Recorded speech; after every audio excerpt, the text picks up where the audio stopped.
and there's so much that can be discussed within it. And I think that basically Alice was very right that you can't really talk about sustainability within the fashion without really the social justice aspect of it. And we really do have to be thinking of human rights and workers' rights and all the rest of it, alongside environmental issues as well. Okay, so a huge thanks to all our speakers. I'm going to open up the mic, as it were, to all of you. If you can, get your questions into the chat. Remember how to do it, the asterisks, the name of the person that you're asking the question to, and then Jeff will call on you to ask your question.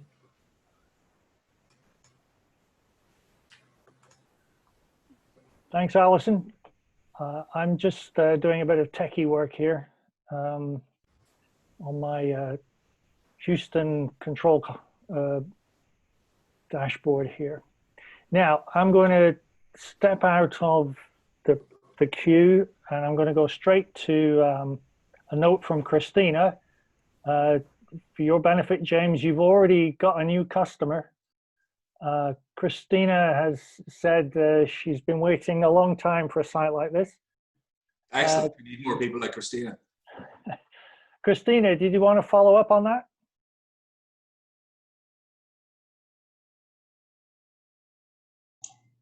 I don't know. I just really love shopping. I'm just one of those people that I keep everything that I buy. I don't buy a lot, but I keep everything I buy, and I buy things of quality so that they last for a long time on purpose. And I've been wearing the same clothes since I was like in middle school. I mean, I haven't grown much since then, so it's about 10 years. And I do a lot of these things that you are already discussing. I just want to say thank you for all of you, speaking and providing all of these resources. Thank you. Thank you, Christina. Caroline, you've been having a lot of correspondence on chat. Do you still want to ask your question? Yeah, so unlike me to be so chatty. I was actually going to ask Alice before James started speaking as well, what you guys thought of, I guess technically this would kind of be your competitors, things like ThredUp and Poshmark, thinking about shopping secondhand, especially in COVID. I think it feels like it takes a lot of going in person and trying a lot of things on, and you'd want to do that online or kind of reduce that as much as possible. So maybe the question is, I guess to Alice, it was, what is your take on once you see these things at scale, that starts to hit some red flags for me, of there might be these inefficiencies that then I guess James is talking about. So I guess from each of you, what are the things to look out for that would then signal, yeah, like this is a good secondhand online retailer, or maybe one to look out for. Maybe there are too many inefficiencies in shipping and carbon emissions, and you're just contributing again to more is more instead of less is more. Yeah, do you want to shoot first there, Alice? Yeah, sure. So James can probably answer this much more articulately than I can.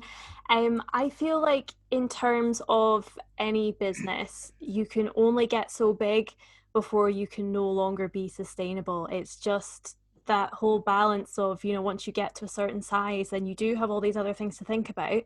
I personally buy a lot more from individual sellers, so things like eBay and Depop, that is kind of missing out the middleman, though I definitely understand why that's needed for luxury items. I think this is something that really came through with the rental market recently. There's been a lot of criticism for the rental market. People are saying, you're not sustainable, you're one of the world's biggest dry cleaners, that, you're not actually helping the situation. Yeah, so I think secondhand fashion in terms of logistics and consumption is still a problem. What we can't do, it's green capitalism, isn't it? Like, we can't apply the same capitalist business principles to a sustainable business. You have to be sustainable in every way, which is hard. Yeah, I think that's kind of all I have to say on that one. I think Alice brings up a really interesting point in what she just said there, and I'm sure, Alice, this has been your experience. You can only get so big before you can't be sustainable. I absolutely wholeheartedly disagree, because most companies are like that. And the reason why I was selling the tech so hard in what I was chatting about there is because we absolutely can. So we can scale from 70 boutiques in 15 different countries with 35 million quid's worth of stock, which is what we have at the moment, to 200, 300 million quid's worth of stock at no additional cost. And that means no more offices, no more staff, no one using resource. If you look, there's an equivalent company in New York to ourselves. They hold about 35 million quid's worth of stock, so do we. They have 200 employees, 2 office buildings, 3 warehouses. We have no warehouses, and we have 5 staff. So that allows us, we can scale at very little human capital, wasting any sort of resource in terms of office, consumption, electricity, anything. You know, there is very little consumption involved with us scaling. And the part of the business that is sort of detrimental, which is your shipping, as I mentioned, it's green. You know, it's carbon neutral, and we plan to go carbon negative. To answer your question, Caroline, of who to look at, I mean, you know what, your local secondhand stores, you know, they're great.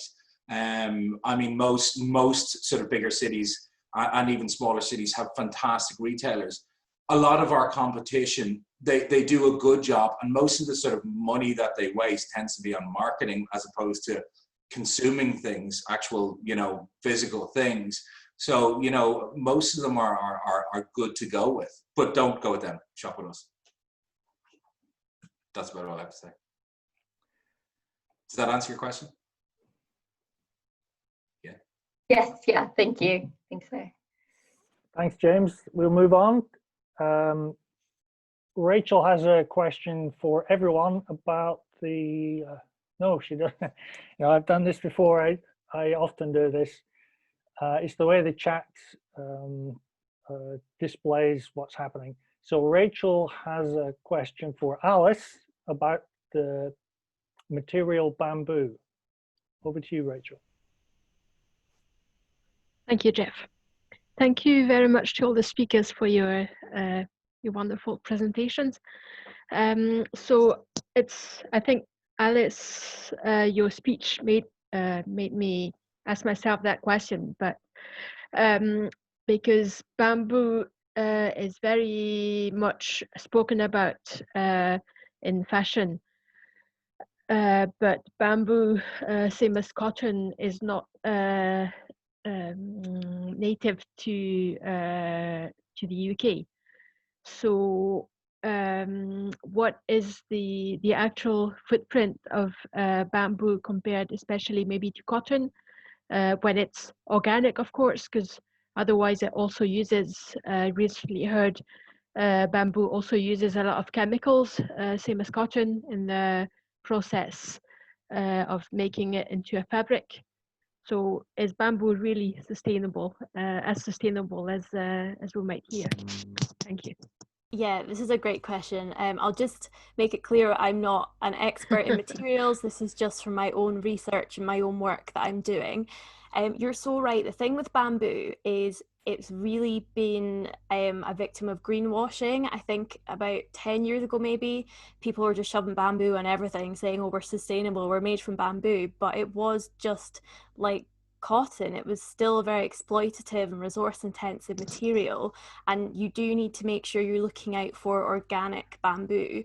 The reason bamboo is generally thought to be a more sustainable fiber is it's very regenerative, so it grows quickly and easily, whereas cotton really struggles, and cotton is grown in places that cotton shouldn't really be grown. It's not made to be there, and that's partly why it causes so many issues, whereas bamboo is like, it just naturally springs up, so it's more regenerative, which is why it's better. I don't have any specific figures about comparing it to cotton, but I hope that kind of answers your question. Rachel, are you happy with that?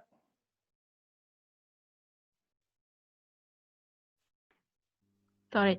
Yeah, thank you very much. Alison asked a question that follows up with my question. Is hemp better because it's grown locally. Would that be a better material? More Yes, sustainable? hemp is considered to be one of those super fibers. It's sustainably grown, it's really versatile, it's natural. I don't know enough again about stats comparing it, but I know that hemp is definitely one of the good guys.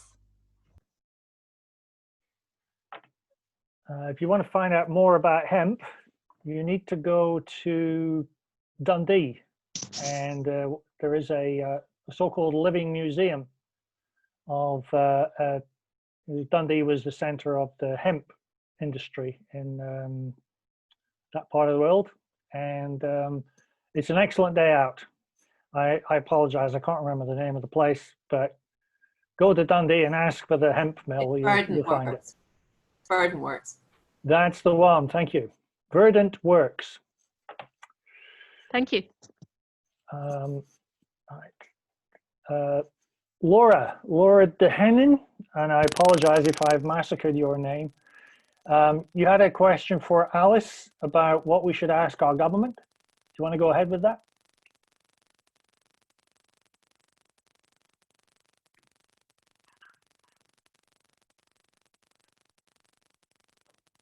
Laura, are you with us?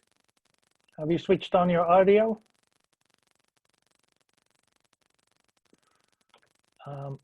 Okay, well, I will ask the question on behalf of Laura.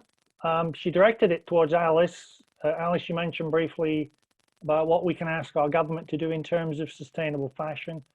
But is there anything specific we can be asking of our politicians in terms of policy at the moment? Of course. I'm really nervous at how many questions are coming at me, so if anyone else has anything they want to add, please do.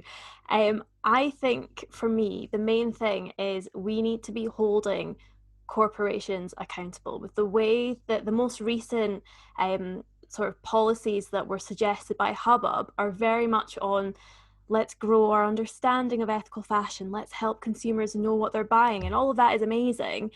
But ultimately, there's no penalty, there's no sort of financial motivation for companies to change. I think the 2019 report, there's more details in my slides about exactly what was in there. I don't know if you'll share those, but it was basically taxes on every new garment produced. I think it's a 1p tax on every garment produced.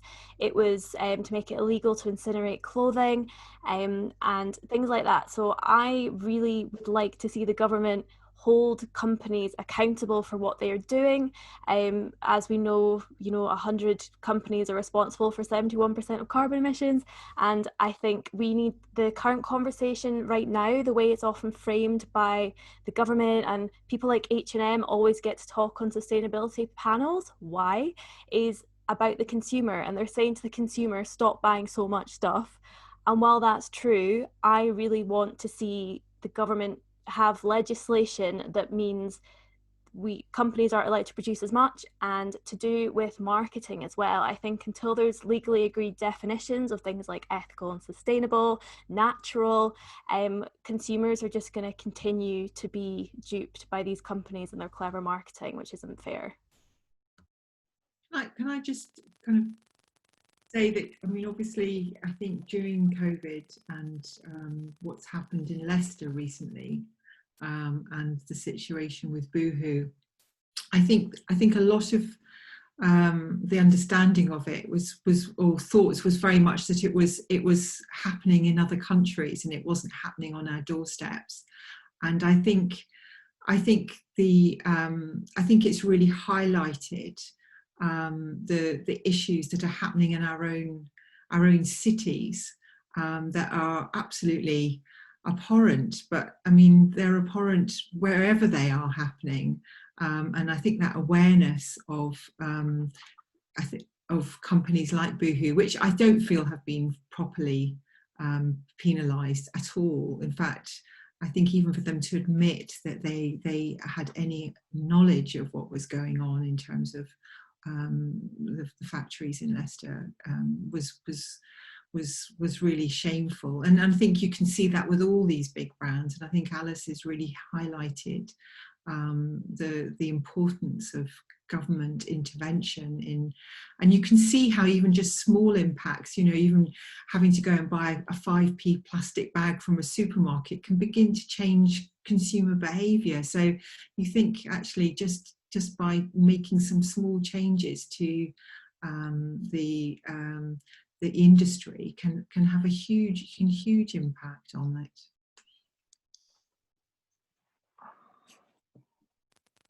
Thank you, Josie. I'm going to step out of sequence on the questions just briefly.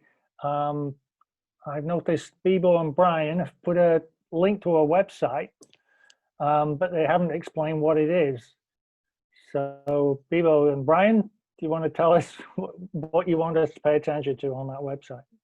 Oh, hi, Jeff. I think that's just for the Verdant Works that you mentioned earlier. That's the link that takes you to that museum. Okay, right. Wasn't I didn't see Verdant Works in there.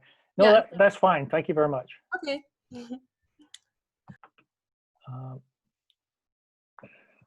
And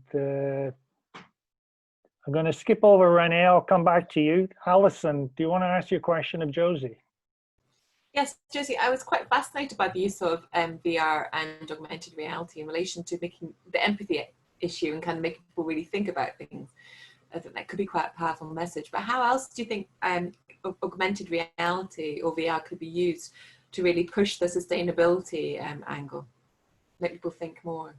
Yeah, I mean, I think what we're seeing with the developments of technology is the ability to transport a person to a different environment. So, for example, you could, and it's beginning to happen with technologies like HoloLenses, where you can actually demonstrate and teach people how to make textiles. You can transport them to a Harris Weaver on the Outer Hebrides and actually help them to interact and understand what that environment's like, that lifestyle, what actually goes into making a unique piece of tweed fabric from a remote part of Scotland. So by immersing somebody in the experience and understanding how something is made, both on a craft perspective, but also, as we've talked a lot about, transporting somebody to an environment, a hostile environment, shall we say, can also enable somebody to develop more empathy in relation to that situation. And I think I think a lot of the problem, and I don't know if Alice and James will agree with this, but I think a lot of the problem is with consumers is that we now have generations of consumers who have been brought up with a fast fashion model, and changing behaviours is incredibly difficult. I think that and I would totally agree with everything that Alice said about there is a lot of evidence of changing consumer behaviour or wanting to, but actually the reality of that I think is less convincing, and how you enable consumers, I think when they've been so used to for so long for clothing to be so cheap, and I think even buying vintage is still incredibly expensive. And it was one of the questions I had recently giving a talk about this from somebody who said, well, actually, I can't afford to shop anywhere else. I can't afford to shop. I can't afford to buy a piece of clothing that costs over £100 and know that I'm going to have it for 20 years. It's just not feasible for me to do that, and not everybody wants to buy secondhand. And I think again, it's trying to get people to understand the impact and significance of their decisions about buying clothes, but also I think you have to be sympathetic to the fact that we have got for generations now people who are so used to buying cheap clothing. I mean, how do you change that? And fashion is still very, very much built on that model. So it's incredibly complex. I mean, I think the circular economy, where we actually look at breaking down and creating new garments from old garments is definitely part of that. But at the moment, as we've talked about, we've got garments which have mixed fibres, we have washing problems. I mean, I think we also need to think about what we also mean by sustainability. I think sustainability is about sustaining livelihoods. If you take somebody to Bangladesh, and you can see that livelihoods cannot be sustained through working in the conditions that they're working in, and they can't actually earn a living wage, and they don't live in an environment that promotes health, then that shouldn't be allowed. And that the problem is that unless the cycle is broken and people actually begin to make, I think, are actually taken into those situations, which I think immersive technology could, I don't think it's so far removed from people's experience that they're just not able to understand what that really means. Thank you. That's really useful.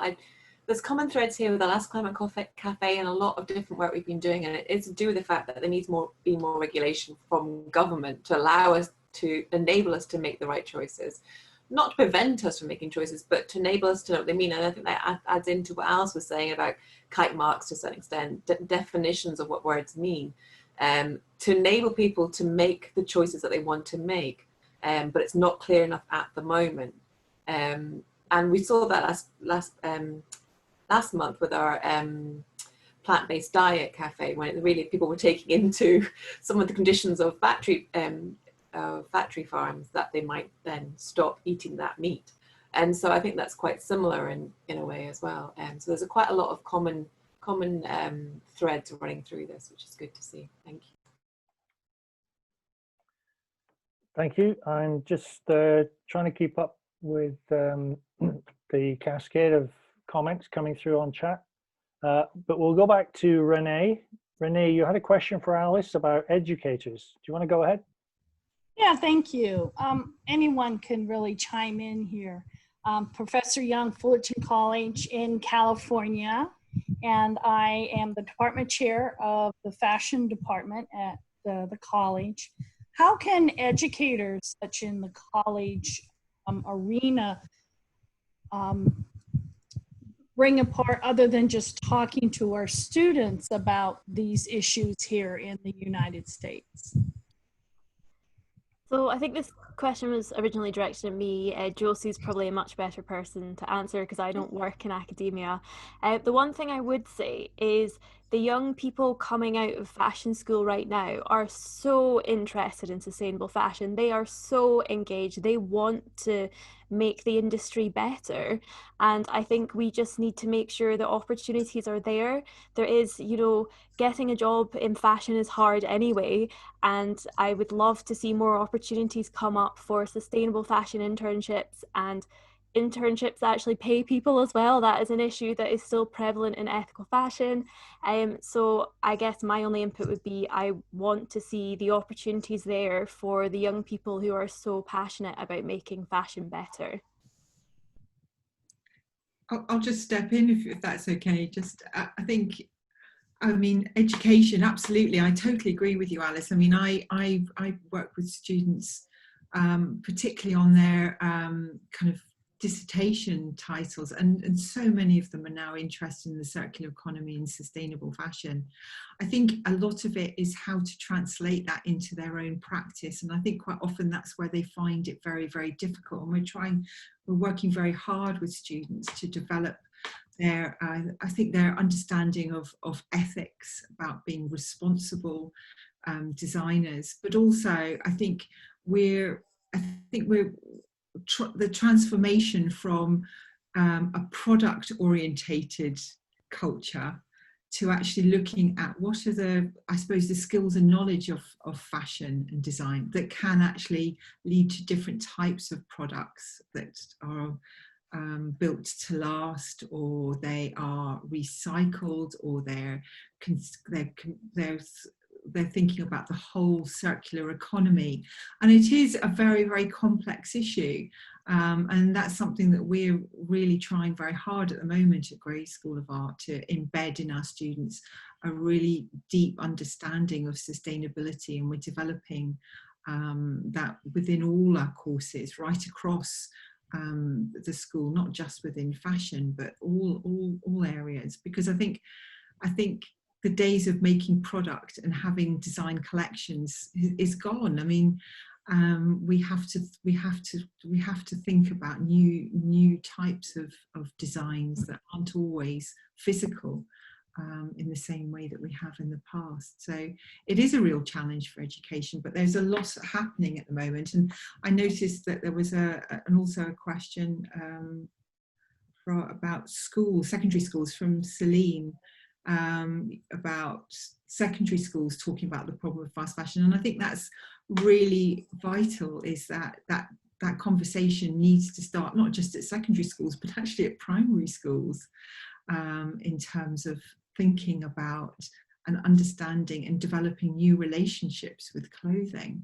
One of the things that our art school is heavily involved in is bringing the art school to remoter parts of Scotland through our mobile art school, and so taking exhibitions and taking workshops that deal with sustainability to schools is really important.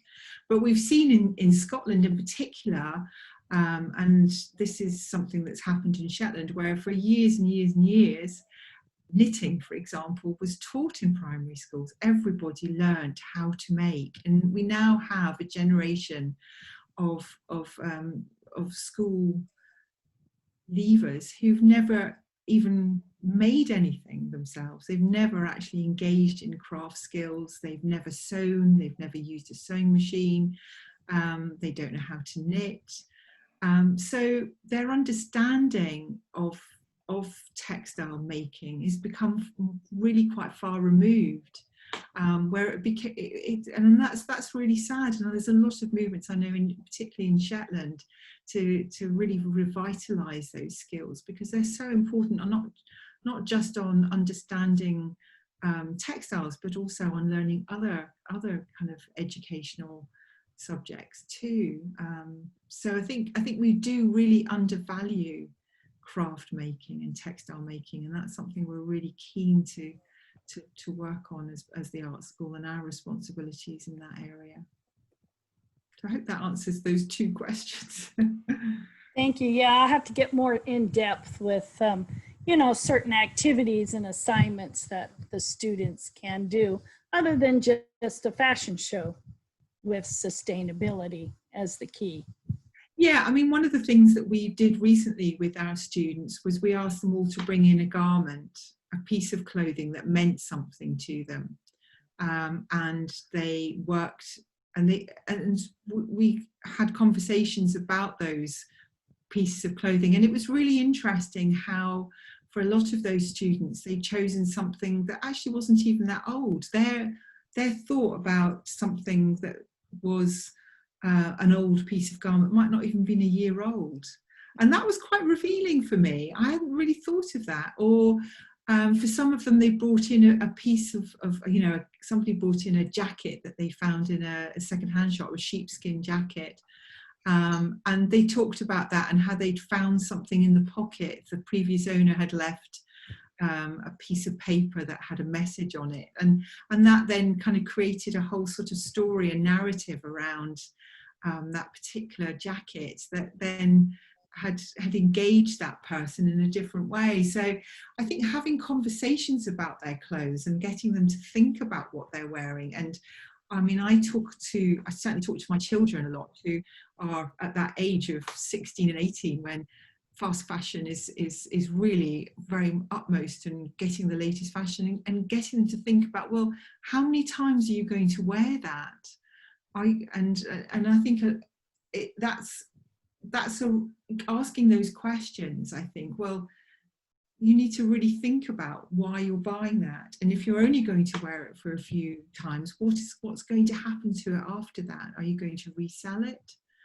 Are you going to pass it on? What's going to be? So they take responsibility for that. But I think having those conversations with students is becoming increasingly important, developing that awareness. Thank you. Josie and Renee, I'm just going to ask you to hold that conversation for a moment. James from Open for Vintage has advised me he has another appointment shortly. So I'm going to ask the audience if they have any final questions or comments for James before he has to leave us.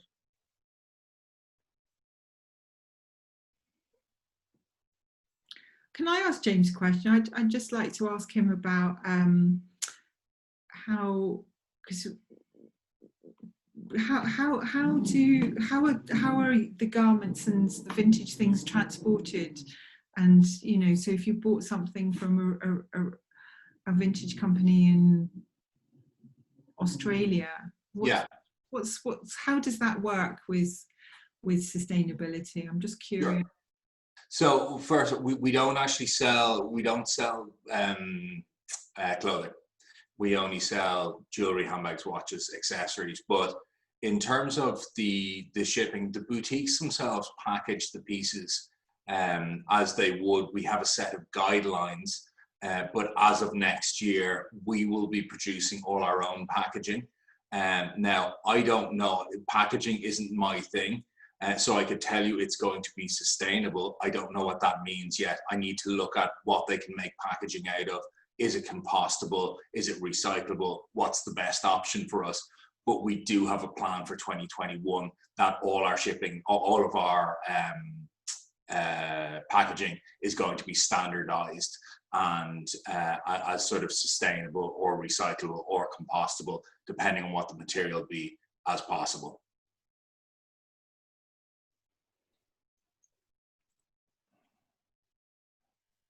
That's my answer. Brilliant. Thank you so much, James, for a really, really interesting talk, and it's quite fascinating to hear about the business models behind and the processes behind certain businesses, and that was really interesting. Yeah. I really appreciate you.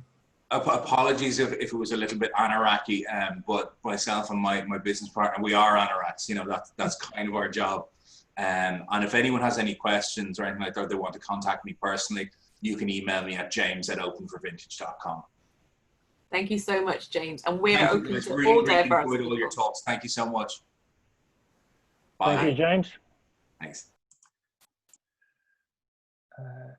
Okay. I'm just going to close one loop here, hopefully.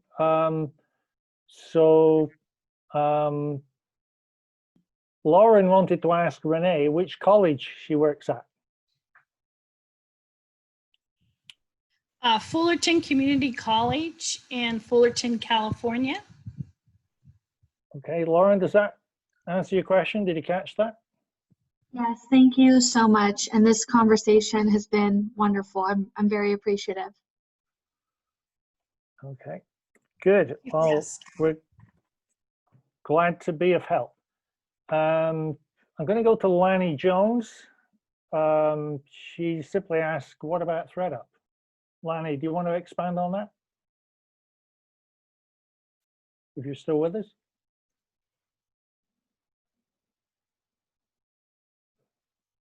She may be having trouble with her audio as well. We'll hold on to that and move on. Okay, that's done. So I'm going to go to Tammy, and this is a question for either of you two ladies, but I'll let Tammy Stevenson ask that question. You still with us, Tammy? Hi, thank you. I was just wondering to what extent that either of you would think that the second-hand market is dependent on the broader fashion industry, because I do love going to a charity shop or shopping on Depop or online vintage stores, but it does seem that quite a lot of the things you can get still link back to those companies like H&M or Primark. I'm wondering how much of an impact shopping secondhand can actually have if what you're buying is just still from those high street brands, but just a bit later on, and like it feels like a bit of a cycle where you're maybe just buying the same thing but a bit later on than anyone else, and that's what's going to keep being churned through the charity shops and like things like Depop as well. I think you make a really good point there, Tammy. I think it's not an ideal solution, is it? I think it develops, or it extends the life of those garments which are coming from a fast fashion, high street retailer, and I suppose on that level it's better than it being put into landfill, without a doubt.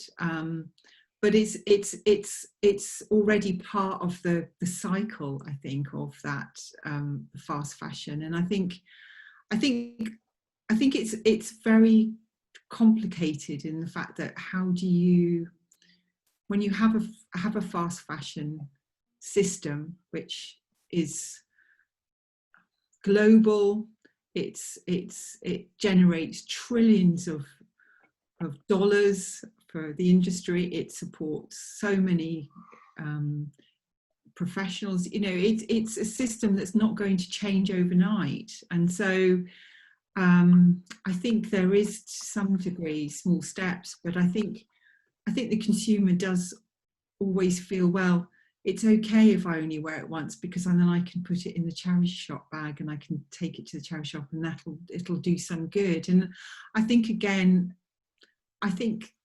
consumers' responsibilities need to go deeper than that, and that's going to take time, I think, to change that, without a doubt.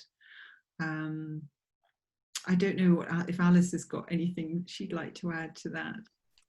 No, I totally agree with all of that, and it's a really good point, and it's a really tricky issue, and it's something I think about a lot. I spend far too much time trawling Depop, and I just despair when I see, the same misguided dress. There's 100 of them up, and it just shows you the scale of the consumption. But I think my biggest concern with secondhand shopping is it does feel like an excuse, especially for young women, young girls, to buy a party dress and think, oh, I'll just pop it on Depop, it doesn't matter, when it shouldn't be seen as a way to chuck out your clothes. It's not. We need to be aware of where our clothes go, and I think that's the thing with charity shops. Most people have no idea what happens when they donate clothes to charity. They have no idea of the scale. I think if people knew where they actually went, the fact so many of them don't even stay in this country and that they end up in landfills abroad, people might have a different attitude. And I think, it's been several years in the making that we think when we give clothes to charity, we're doing something good. And once you learn that's not the truth, then that helps change your own buying habits. But when it comes to actually buying secondhand clothing, I am still a big fan. There is currently enough clothes on this planet to clothe the next 6 generations. If we never made anything else, we'd be good for 6 generations. So yes, buying fast fashion in a charity shop isn't great. My only issue is that because we buy so many poor quality clothing now, the quality of clothing that's available to us now is really poor. So, when you go into charity shops now, they're full of stuff from Primark, and you think, even if I do buy that, it's not going to last. So we need companies to start producing better quality clothing and less of them, so that when they do get passed on, they actually have more of a lifespan, and it's not just charity shop becomes synonymous with a clothes dump. That's really helpful. Thank you. Thanks, Alice. I'm going to step out of the sequence and I'm going to give the microphone for a couple of minutes to Amanda. Amanda Fullerton, you've mentioned you run a swap shop locally in Aberdeen. Do you want a couple of minutes to make a pitch to everyone else? Mm-hmm. Hi, yes, sorry, I wasn't prepped for that, but yeah, my name's Amanda. I run a swap shop in Aberdeen. It's called Swish Swish Bish. I've actually spoken to Alice a few times over Instagram, but you probably speak to a gazillion folks, so you won't remember. But yeah, so for me, I watched the Stacy Dooley documentary years ago. I don't know if anybody that watched it on fast fashion, and that just, it blew my mind. A lot of the stuff that Alice touched on was in that documentary. And I was on maternity leave at the time. I had no money because I was on maternity leave. So I learned to wear my own wardrobe, and I realized then how many items I had in my wardrobe that I didn't wear. So I'd seen a friend in Australia had actually run a swap with her friend. So I decided to give it a go here. And I did it a few times on a pop-up basis, and then just decided to go for it. So, you know, it ties in with what you were just speaking about there, you know, the secondhand market, you know, getting fast fashion from secondhand markets. Is that a good thing? Is that a bad thing? Unfortunately, as you say, the secondhand market is just flooded with it.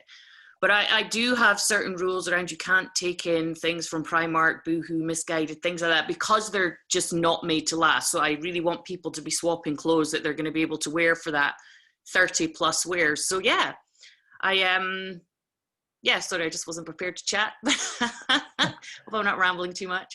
So yeah, on Huntley Street, and you can take a maximum of 5 items in and have a look around what I have. And if you can swap on the day, and if you don't see anything you like, you get a wee swap card and you can come back another day and have another browse. And what's so great is because stuff is just constantly rotating, there is different items in there each time. So yeah, and it's just a really fun way to shop. I'm sure everyone on here who has done secondhand shopping, just such a fun way to shop. You feel like you've curated your wardrobe. You've actually done it. You haven't been drawn in by what a mannequin's got on at the front of H&M or whatever. You've went in and you found something that looks amazing. And I think it pushes people out of their, you know, pushes their boundaries a bit more with clothing, because when they're just paying, you know, I have a wee charge for items. Obviously I've got overheads to cover. And it just, you know, if they're going to pay £3 for a dress or £45 for a dress, they might push themselves a wee bit more and think, oh, maybe I would suit that color or whatever. So, and I've had people bring stuff back in. They've had it on a few times. They fancy trying something else, so they swap it back out again. And I actually love that people are already doing that, and I've only been open a few months. So yeah, it's good fun. So it's Swish Swish Bish on Huntley Street. I saw someone just asking there, the Stacy Dooley documentary. Oh, you know, it isn't anywhere to be found anymore, which I don't know why. It was a BBC documentary, and for whatever reason it's just not available anymore. I noticed she is doing something at the moment, revisiting a lot of her past documentaries, so hopefully she does something about it again, because it was amazing. So yeah, that's me. Thank you. Thank you, Amanda. Can I just pop in and add something about the concept of clothes swapping? I think clothes swapping is amazing, and the reason it's so good is when we buy a lot of clothes, because they're so dispensable, we have no emotional connection to them. And I know that with my clothes, if I am selling something on and I know someone is going to love it and wear it again, or I love giving clothes I don't wear to friends, and I think part of this whole issue with our approach to fashion is clothes don't mean anything to us anymore. That's like, you know, Josie was saying about the note found in the vintage coat, and swapping just kind of helps rebuild that relationship with a consumer and clothes. So yeah, I think it's great. I love hearing stories. Just quickly, the last thing I'll say, a lot of people, you know, there'll be a story attached to an item, and I do love it when someone's like, oh, I wore this to my graduation, but I'm never going to wear it again. Someone else is going to love it. And yeah, that's a fun part too. Thank you, Amanda. You've got an instant customer in Chloe, who's already following you on Instagram. And I'm going to do a shout out to Nancy with this awesome name, Nancy Pipkin Hutchinson. If you're still with us, Nancy, do you want to say a couple of words about Fab Scrap? I found Fab Scrap the same way I found this evening's talk, in that the different listservs that I'm on know that I do costuming, but I am an avid recycler and upcycler. And I somehow, within their first 6 months of development, heard about Fab Scrap. It started with a couple of women, one of whom used to work for the garbage company in New York City, and she realized how much textile waste was going into the trash. and started a nonprofit organization, and they now work with multiple different companies that build and manufacture in and around the greater New York metropolitan area. And they send a truck around several days a week. And the companies can, when they finish their end of year season or whichever, can give away, they just give away, they donate this fabric.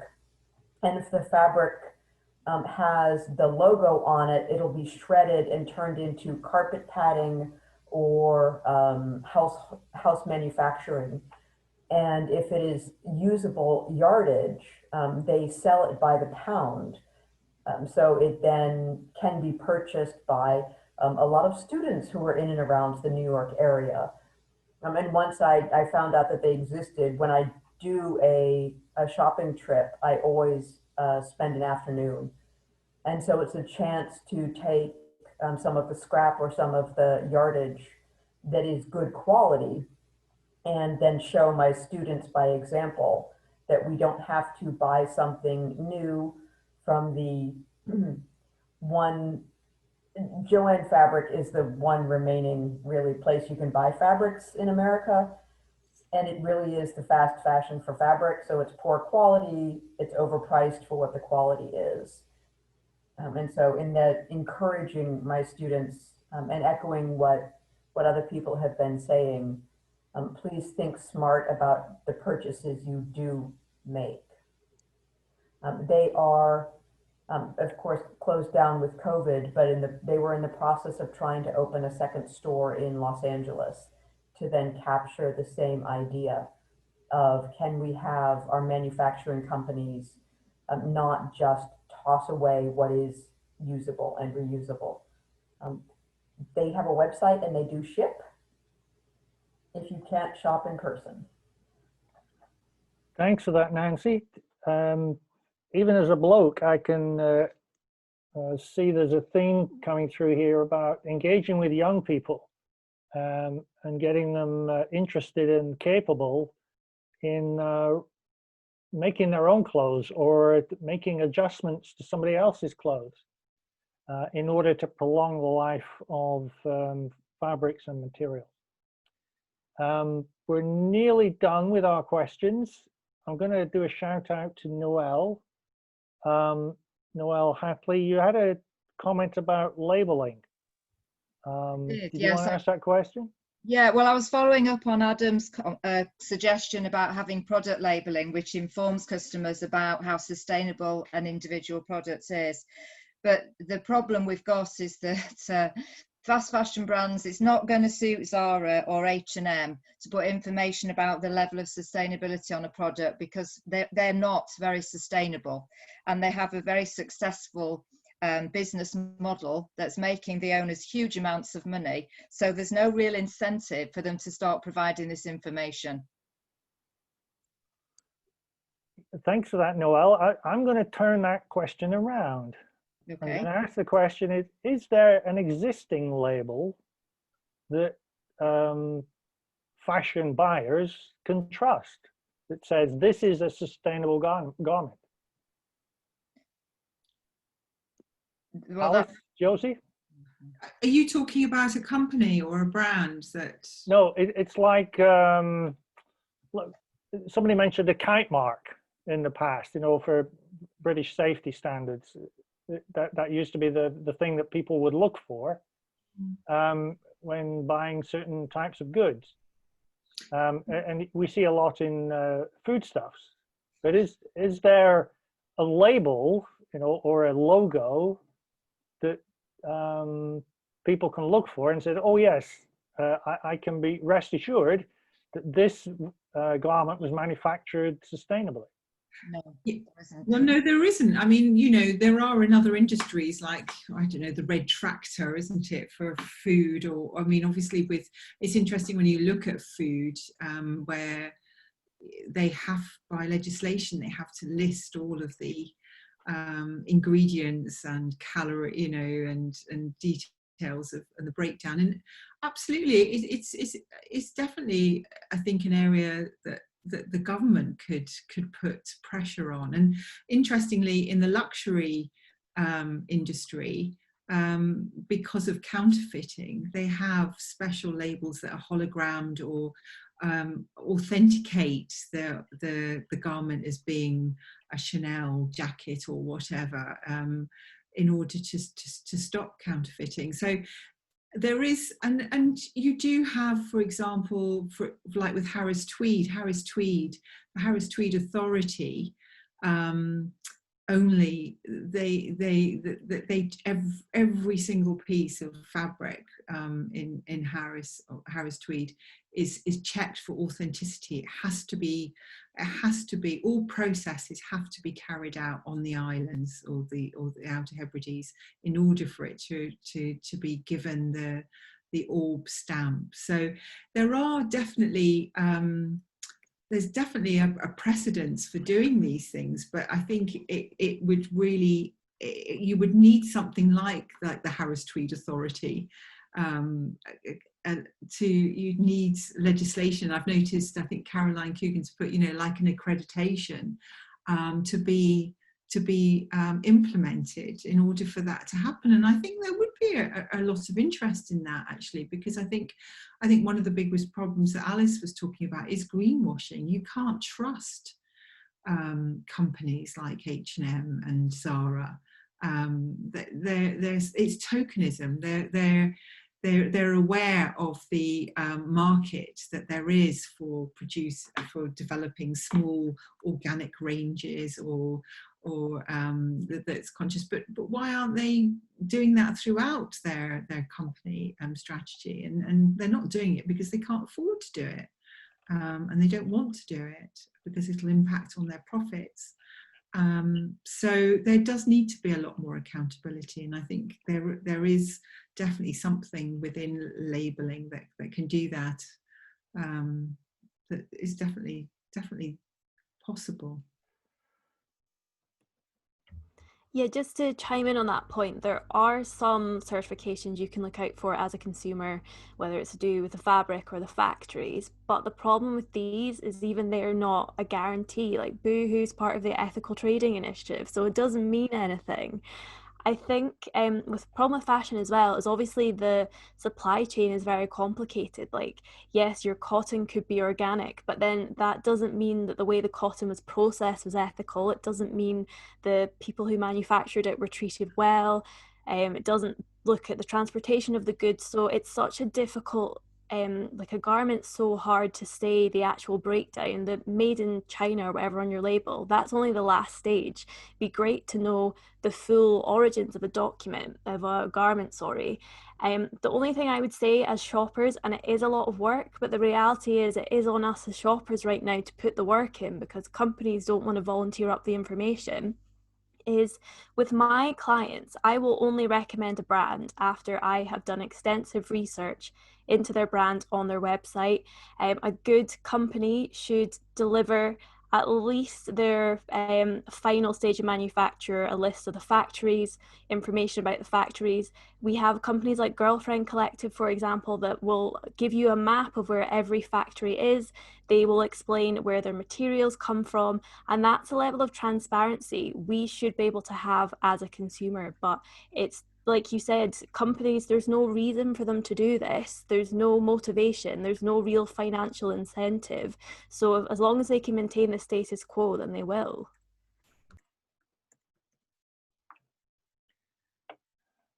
Thank you for that. I'm going to start to draw a line under the questions because time is marching on, and the speakers have done extremely well to keep up with everyone else.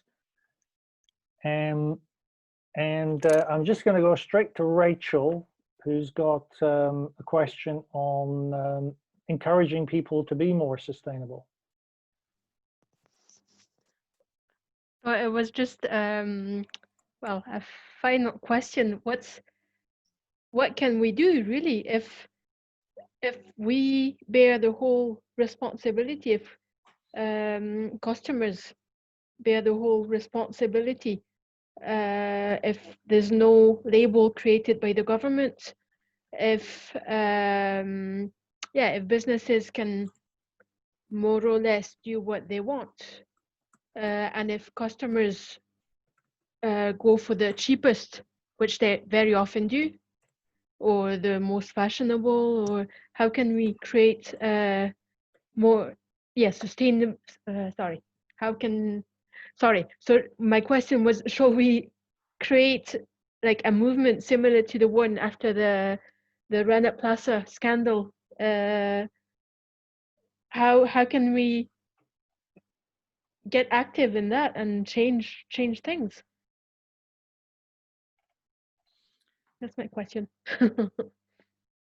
I think there's multiple answers to that. You know, I think firstly, I think education is incredibly important, without a doubt. I think by bringing it into school curriculums, that then feeds right through the education system, I think is really important. You're seeing that to understand where your clothes are coming from.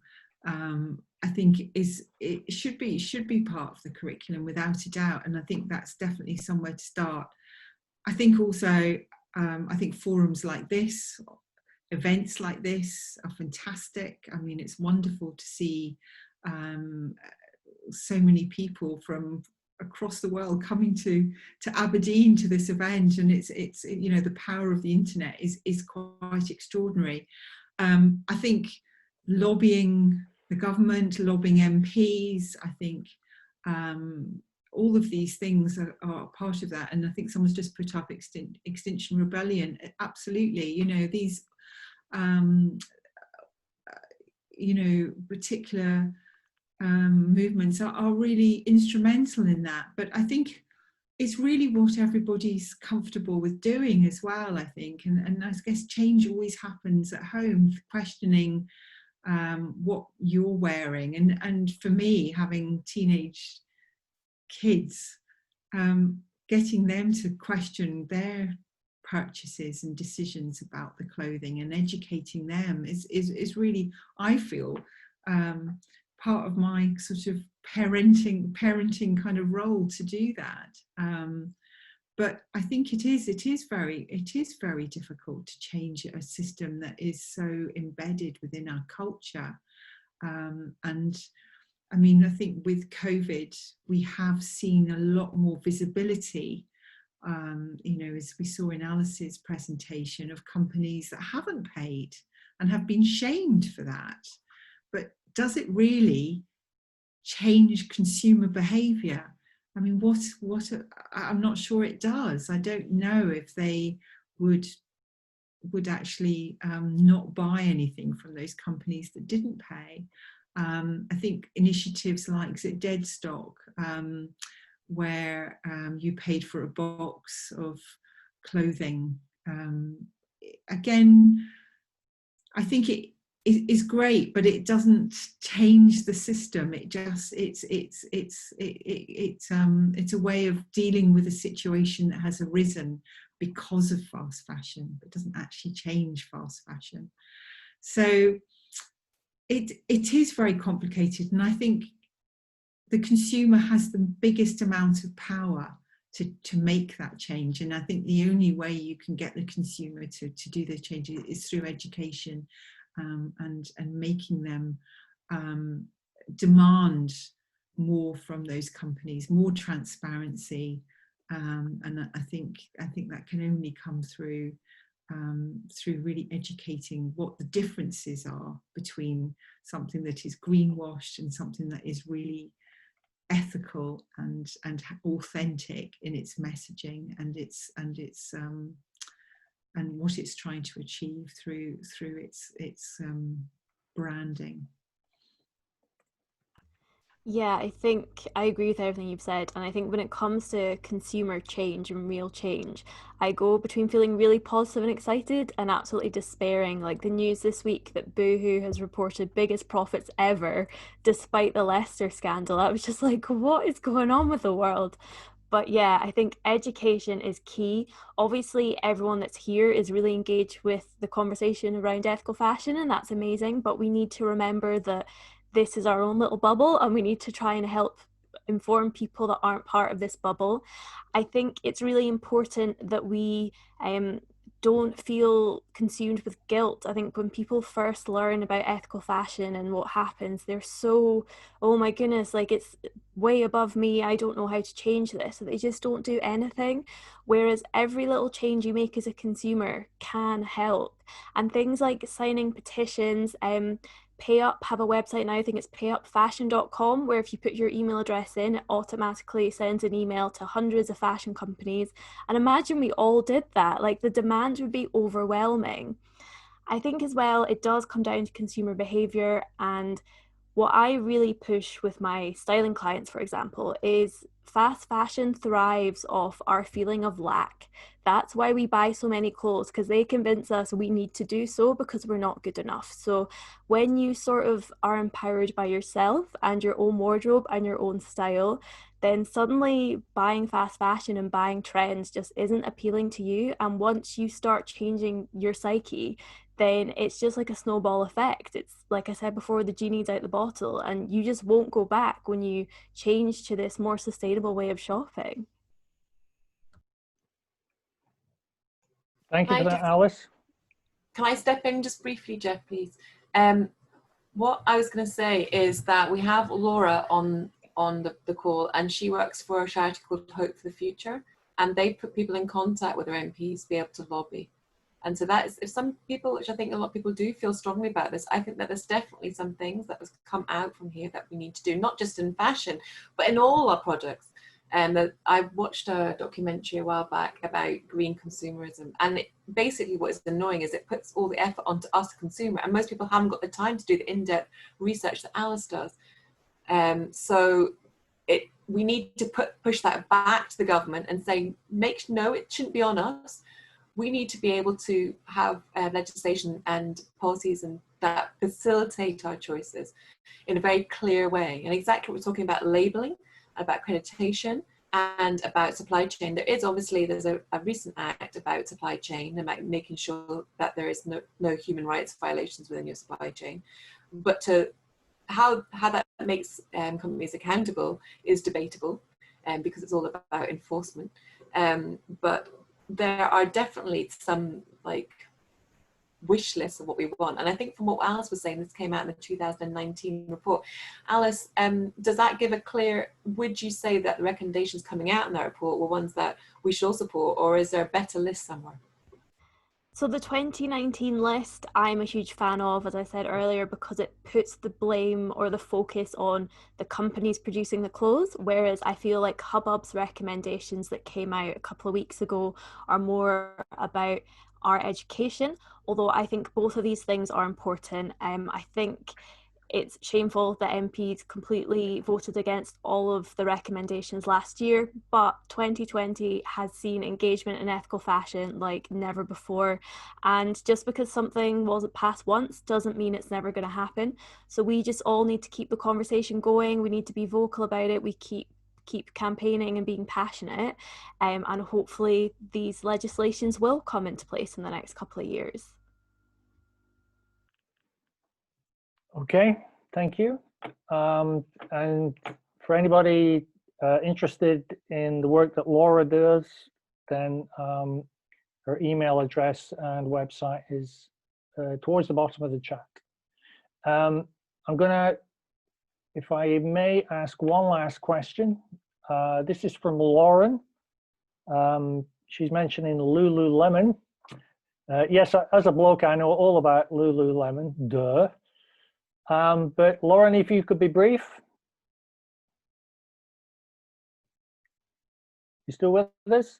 Yes, sorry, was unmuting. So yeah, basically, I understand that Lululemon has a patent on their technology with the fabric they use in their clothing. And I was curious basically about what your thoughts were, because I know, Alice, you had explained that it's wise for companies to share what factories they are, how their material is made. However, from like a business standpoint, I was thinking like they also don't want other competitors or like other athleisure companies getting their, basically stealing, you know, their fabrics, even though that's kind of the complete opposite of like what should be happening. It should be, you know, good clothing for people, sustainable products. But I guess I was just curious what either your thoughts and any other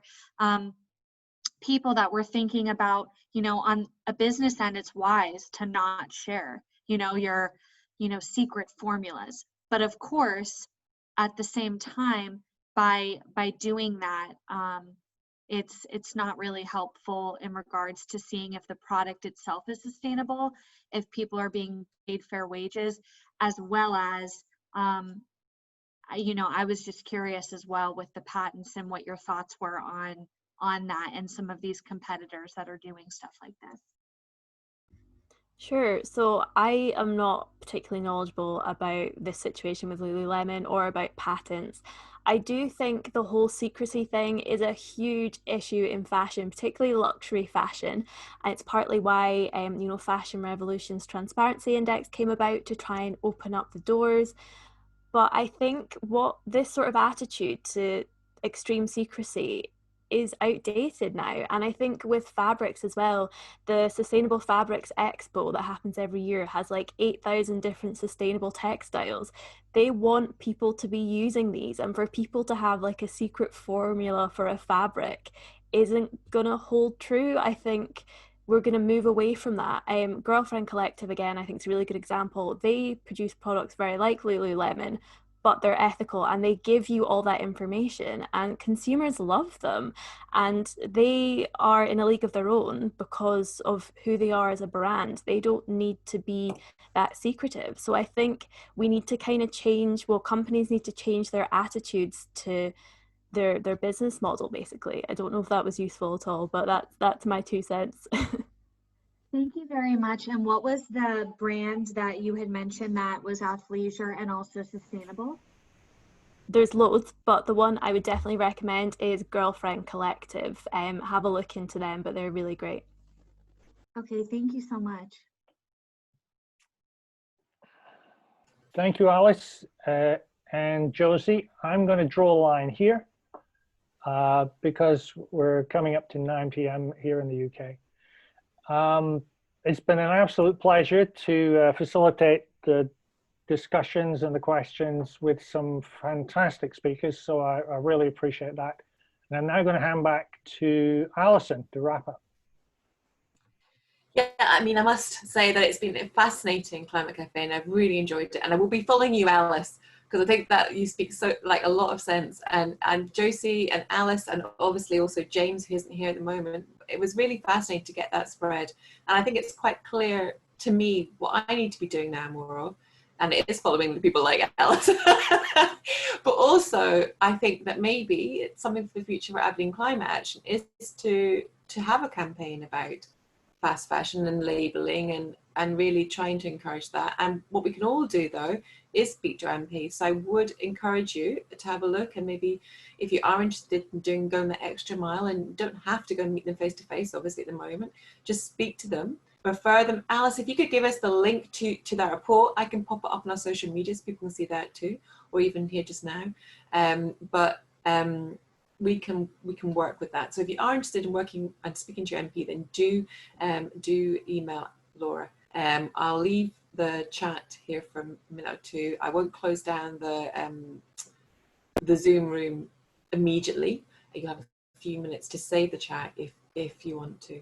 But a huge, great big thanks, and hopefully we'll see you again next month for innovations on marine technology. Though I'm not sure that if you're all interested in that, but you know, it's something else to be thinking of from a sustainable, renewable perspective. So take care and thank you.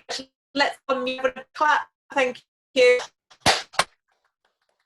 And everybody else.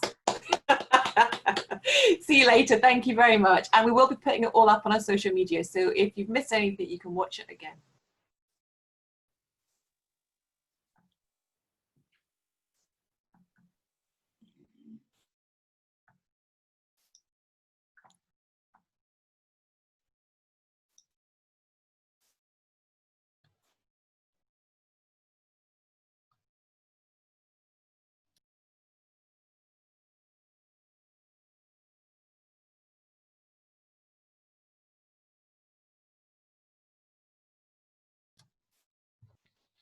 just to say quickly, that was awesome, and how amazing to have a third of the people from US. I know, isn't it cool? I really like that. It's great. It's really great. How could we preserve that once we go back to a real live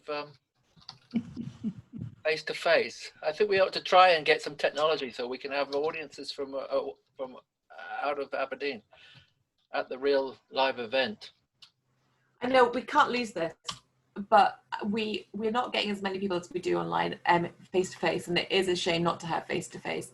But I think there must be a way which we can stream it, which is the trouble is at the moment streaming that we do isn't as good as this, or FaceTime and things like that. So yeah, just having some people on Skype, it's not going to work, is it? No, I don't know how we do it. Can I ask? Sorry to butt in. Can I ask where the recordings are released? Does it go on Sustainable Aberdeen?